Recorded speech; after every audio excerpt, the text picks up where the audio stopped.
planned a celebration dinner with my friends, colleagues, and family. But when I arrived at the restaurant, my dad had changed all the decorations to celebrate my stepsister's 1 month at her entry-level job instead. Getting this promotion had been no small feat. I, 26F, had spent years proving myself, taking on extra projects, staying late, and making sure my work was flawless. When my manager called me in to break the news, I had barely processed it before my team erupted into cheers. This was a big step forward in my career, and I was proud of myself. Naturally, my friends and colleagues wanted to celebrate. One of my close friends suggested we go out for dinner, and the idea quickly turned into a proper celebration. A restaurant was booked, people confirmed their attendance, and the plan was set. My mom and a few other relatives were excited for me and promised to be there. Even my dad said he'd come, though his response was lukewarm at best. I should have known something was off from the way he reacted when I told him about my promotion. Instead of congratulating me, his response was a simple, "Oh, that's nice." Then he immediately followed it up with, "Well, don't let this get to your head. Promotions don't mean anything unless you can actually handle the responsibility." It wasn't the reaction I wanted. I learned a long time ago that my dad never truly celebrated my achievements. He always found a way to downplay them or shift the conversation to someone else, usually my stepsister, Lauren, 20F. Lauren had only started working a month ago, fresh out of college. She hadn't landed some big dream job or anything. It was an entry-level position, one that required no real experience. Nothing about it was special, but you wouldn't have thought so from the way my dad went on about it. He acted like she had cured cancer or won a Nobel Prize. He had always put her on a pedestal, making excuses for her laziness and hyping up even the smallest things she did. I had no issue with her personally, but it was obvious that my dad treated her like she was made of gold while I was expected to just handle things on my own. Still, I brushed it off and focused on looking forward to the celebration. I deserved to enjoy this moment. I spent the next few days excitedly preparing, picking out a nice outfit, and making sure everything was set. My friends reassured me that it was going to be a great night. I hoped he acknowledged my success. The day of the celebration finally arrived. I got ready, feeling confident and happy, and made my way to the restaurant. I had invited about 20 people, friends, co-workers, family members, and I was eager to see everyone. When I walked in, the first thing I noticed was the decorations. There were balloons, a banner, and even a cake set up at the main table. I hadn't organized any of that. My heart warmed for a moment, thinking that maybe my dad had actually gone out of his way to do something nice for me. Then I took a closer look. The banner didn't have my name on it. It had Lauren's. "Congratulations on 1 month at work, Lauren." For a few seconds, I thought I was seeing things. My brain struggled to process what I was looking at. I scanned the room, noticing that some of my coworkers were sitting awkwardly, looking just as confused as I felt. My mom looked like she was about to explode. And my dad? He was grinning proudly, standing next to Lauren like he had just pulled off the greatest surprise in history. I turned to my friend, who had helped organize the event, and she looked absolutely livid. She whispered that she had no idea this was going to happen, that everything had been changed last minute. Lauren, meanwhile, looked smug but also a little unsure. It was clear that she hadn't expected this much attention, and now that she had it, she didn't quite know what to do with it. My dad finally noticed me standing there, still frozen in place, and he beamed as he said, "You're here. Isn't this great? I thought it would be nice to celebrate both of you together, but I figured we should highlight Lauren a little more. After all, it's the small wins that count." Small wins. I had spent years working my off to get this promotion, and he had turned my night into a ridiculous celebration for my stepsister surviving 4 weeks at a job. I could feel my stomach twisting with anger, but I forced myself to stay calm. I wasn't going to cause a scene, not yet. Anyway, Lauren giggled and said something about how she didn't expect this, but I could tell she was enjoying it. My dad went on about how it was important to uplift and encourage people at the start of their careers, and that it wasn't always about big promotions and fancy titles. I didn't even know what to say. The sheer audacity of it all was overwhelming. People sat down hesitantly, not sure how to react. My friends and coworkers were visibly uncomfortable. A few of them tried to redirect the conversation back to me, asking about my promotion and congratulating me, but my dad kept steering it back to Lauren. "Lauren, tell everyone about your first week. What's the biggest thing you've learned so far?" "Oh, we should all take turns sharing advice for Lauren as she starts her career." I couldn't believe what I was hearing. No one had anything to say.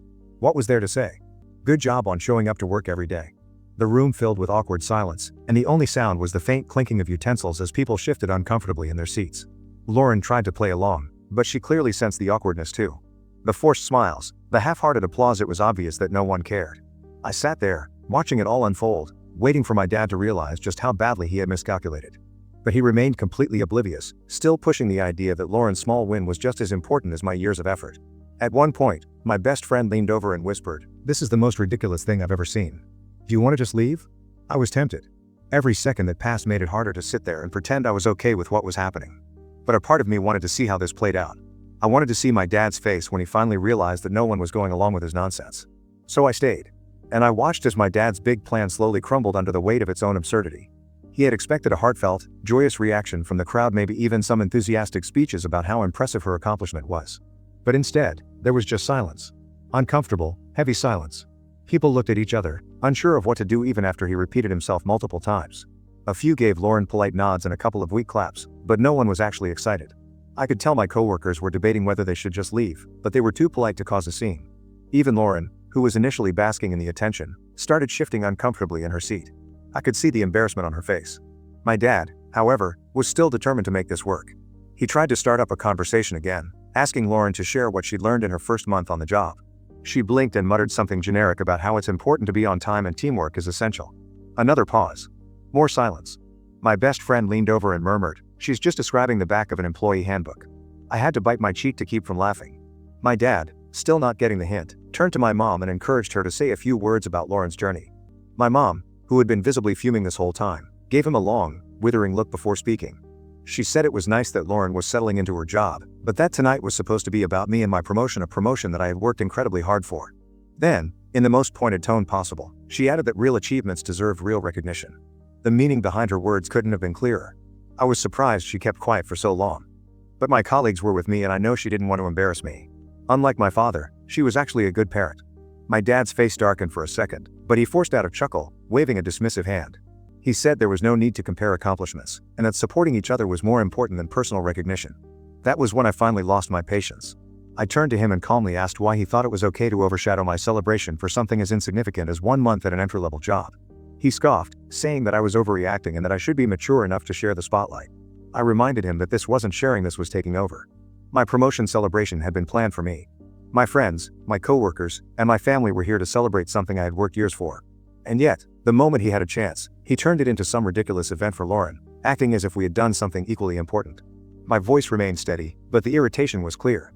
I told him that I had spent years proving myself in my field, going above and beyond, earning this moment. Lauren had been showing up to work for a few weeks. That wasn't the same thing, no matter how desperately he wanted it to be. Lauren looked absolutely mortified at this point.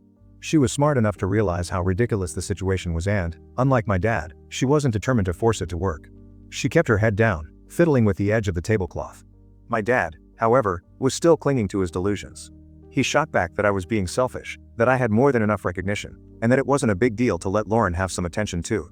That was when one of my coworkers, who had been silent the whole time, finally spoke up. She was an older woman, someone I respected a lot, and she had no patience for nonsense. She bluntly said that no one had come here to celebrate 1 month at a job and that it was ridiculous to pretend otherwise. My dad opened his mouth to argue, but she kept going. She said that she had been in the workforce for decades and had never, not once, seen anyone throw a party for simply showing up to work for a month. She asked my dad what exactly he expected people to say, congratulations for doing the bare minimum. I saw my dad's expression twitch at that, but she wasn't done. She said that in all her years, she had also never seen a father go out of his way to downplay his own child's success like this. That in any normal situation, a father would be proud and would want their child to have their moment, instead of desperately trying to redirect the spotlight. Then she leaned back in her chair and added, "But hey, that's just my perspective." My dad looked furious, but he couldn't say anything. The room was now completely against him, and even Lauren wasn't on his side. I turned to her and asked if she had known about this in advance. She quickly shook her head and said that she had no idea he was going to do this. She said she had thought she was just coming to celebrate my promotion and that she never asked for any of this. I believed her. Lauren could be spoiled, but she wasn't stupid. She knew this whole thing was humiliating. She mumbled that she was really sorry and then quietly excused herself to go to the bathroom. At this point, the atmosphere was so uncomfortable that people started whispering about leaving. My friends and coworkers had already sat through enough of this awkward disaster, and no one was in the mood to pretend anymore. My dad, seeing that the party was falling apart, suddenly got defensive. He went from smug to irritated in an instant, claiming that this wasn't his fault. He accused me of ruining the night by being so ungrateful and making a big deal out of nothing. I had to laugh at that. I told him that his attempt to hijack my celebration had already failed miserably. No one was impressed. No one thought this was some touching moment of support. He had embarrassed himself. And then, I threw his own words back at him. I said, "It's the small wins that count, right? Well, I'd say tonight's small win is watching everyone realize just how ridiculous you're being." That was the final nail in the coffin. At that point, people started leaving. My friends walked out first, my coworkers following soon after. My best friend gave me a hug before she left, muttering that I deserved way better than this mess. Lauren eventually came back, looking even more embarrassed than before, and just quietly grabbed her things before leaving too. She didn't say a word to my dad. And then, finally, it was just me, my mom, and my dad left at the table. He looked around, as if shocked that things had turned out this way. As if he genuinely hadn't expected this to blow up in his face. My mom gave him one last unimpressed look, stood up, and said she was leaving too. She turned to me and said we should go get drinks somewhere else, somewhere that wasn't ruined by nonsense. I agreed instantly, grabbing my things. As we walked out, my dad called after me, still trying to make me the villain in all this. He shouted that I was the one who made this awkward, that I was selfish, and that I should have just gone along with it. I didn't even bother responding. Because at the end of the day, it wasn't me who ruined the night. It was him. Update 1. The next morning, I woke up to a flood of texts, and unsurprisingly, they were mostly about last night's disaster. Some were from my friends, checking in on me and laughing at how painfully awkward it had been. Others were from my coworkers, still in disbelief that my dad had actually tried to pass off a 1-month job anniversary as an accomplishment. But, of course, the real highlight was my dad's messages. He had apparently spent the entire night stewing in his humiliation, and now, instead of reflecting on his own behavior, he had decided that everything was my fault. His first message was short and passive-aggressive. He said I owed Lauren an apology for embarrassing her in front of everyone. I rolled my eyes so hard I almost saw my brain. Lauren wasn't embarrassed because of me, she was embarrassed because he had put her in an impossible position. He had set her up to be the center of attention for something that didn't deserve recognition, and the moment she realized it, she wanted the earth to swallow her whole. That wasn't on me. That was entirely on him. But my dad wasn't done. His next texts were long paragraphs about family values and how I had tried to overshadow Lauren out of pettiness. That one actually made me laugh out loud. I tried to overshadow her? The entire night had been planned as a celebration for my promotion. The restaurant had been booked for me. My friends and coworkers had come to celebrate me. And yet, somehow, I was the one trying to steal the spotlight? It was so absurd that I didn't even know where to start. I ignored his messages for the time being, knowing that anything I said right now would only turn into an argument. But, unsurprisingly, my silence only made him angrier. An hour later, my mom called. She sounded exasperated and said my dad had been ranting all morning about my attitude. She too had ignored his calls and texts. She asked if I wanted to meet up for coffee, and I agreed immediately. I needed to vent. When I got to the coffee shop, my mom was already there, sipping her drink and shaking her head. She said he was still convinced that I was the villain in all this, and now he was saying that I had intentionally ruined the night by making a scene. I let out a humorless laugh. I said that the night was ruined the moment he decided to turn my celebration into some pity party for Lauren. I told her that I had done nothing but react to what was already a train wreck. She sighed and said that she agreed with me completely, but Dad wasn't going to see it that way. He had built up this image of himself as the fair and supportive parent who encouraged all of his kids equally. And now that people had called him out on how ridiculous he had been, he was scrambling to justify himself. I asked her if Lauren had said anything. She shook her head and said Lauren was probably just hiding out, hoping to avoid the fallout. I wasn't surprised. Lauren wasn't a bad person, she could be entitled at times, but she wasn't this delusional. She had been just as embarrassed as everyone else when my dad tried to make her the center of attention, even though she may have enjoyed it at first. Still, I was annoyed. I told my mom that I was tired of this pattern. Every time my dad did something ridiculous, he found a way to blame me instead of just admitting he was wrong. And now, he wanted me to apologize for his own mistake? She sighed and said she didn't blame me for being frustrated. Then, she took a sip of her coffee and said something that made me pause. She said, "This isn't about you or Lauren." It never was. I frowned, not understanding at first. She leaned forward and said my dad had always been like this. He had always needed to control the narrative, to make himself look like the generous, selfless father who uplifted everyone. She said that last night had been his moment, he had seen it as an opportunity to play the hero, to act like the supportive dad who made sure no child was left behind. But the problem was, he had manufactured a situation where that wasn't even necessary. She said he wasn't actually doing this for Lauren, he was doing it for himself. That made me sit back and think. She was right. If he had really cared about Lauren's feelings, he wouldn't have thrown her into such an awkward, humiliating situation. He wouldn't have forced her to perform in front of my guests, scrambling to come up with something impressive to say when there was nothing impressive to share. He hadn't done this for her. He had done this for his own ego. And now that it had blown up in his face, he was desperate to rewrite the story. He couldn't handle the fact that people had seen through him, that they had called him out. That was why he was so focused on blaming me. Because if I was the problem, then he wasn't. I let out a deep breath, suddenly feeling exhausted. My mom patted my hand and told me I didn't have to respond to him right away. She said he would eventually stop spiraling, but until then, there was no point in trying to reason with him. I nodded, deciding that she was right. But just as I was about to put my phone away, another message popped up from my dad. It simply said, "I hope you're happy. You ruined your own celebration by acting like a selfish brat." I stared at it for a moment, then turned my phone face down on the table. I looked at my mom and said, "He really doesn't get it, does he?" She sighed, shook her head, and said, "No. And he probably never will." I exhaled sharply and said, "Then that's his problem, not mine."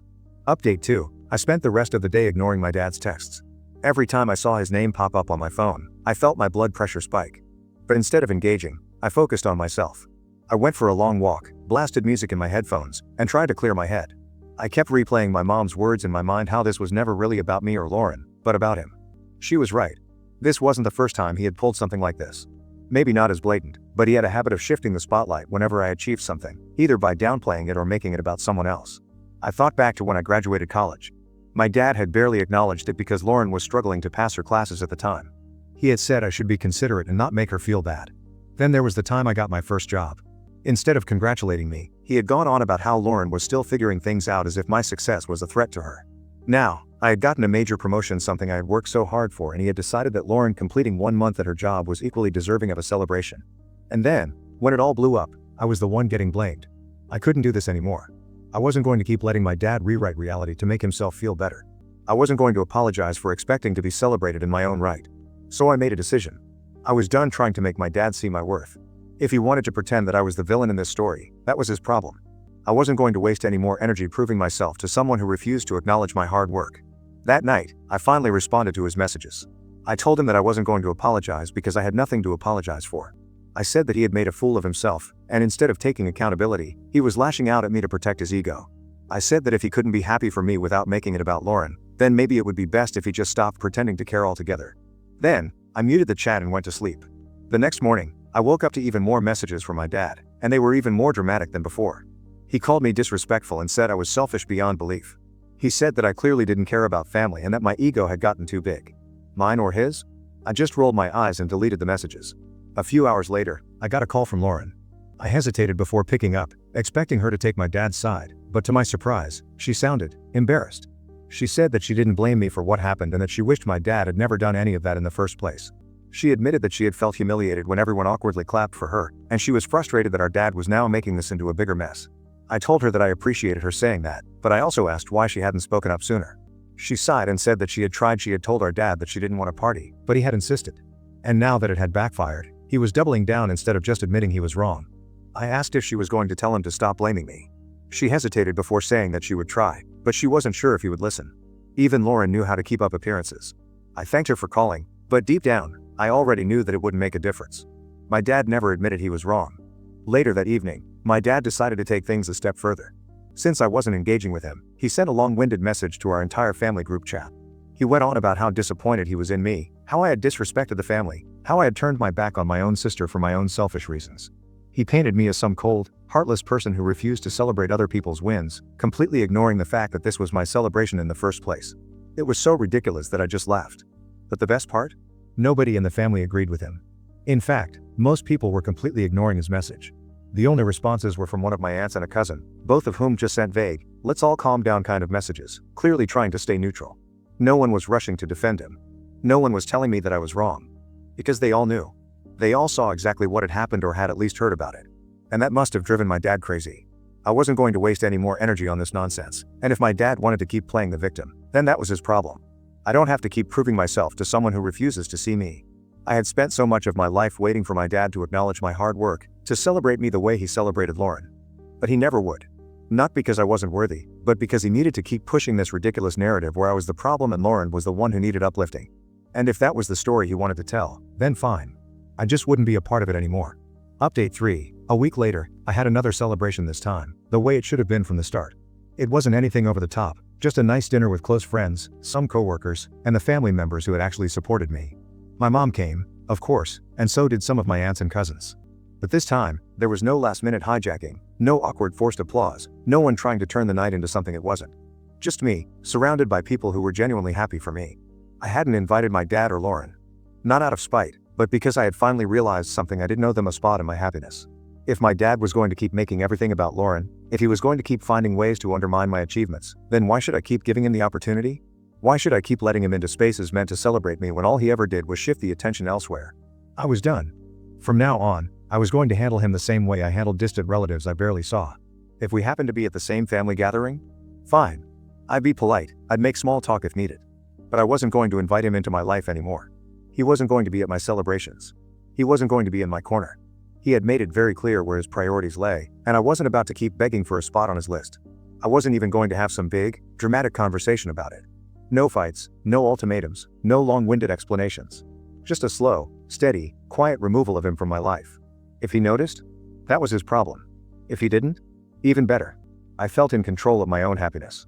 And as I sat there, surrounded by people who actually wanted to be there for me, I knew I had made the right choice.